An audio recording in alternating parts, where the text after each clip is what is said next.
நாடக நண்பருக்கும் உங்களுக்கு மணியான கோடான கோடி வணக்கம்.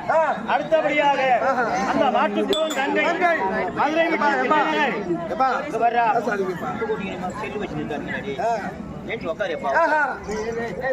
மாட்டுக்கோன் தங்கை மதுரை விட்டு திரைநகர் ஆட்டக்காரனுக்கு பெண்ணாகினார். கேட்டிலையோ பெண்ணே ஒட்டி மறிக்க ஒரு கோட்டான யானை முகம் கொண்ட விநாயகர் பெருமான பற்றி அந்த விநாயகரை வணங்கினால் நாடு நல்லா இருக்கும்.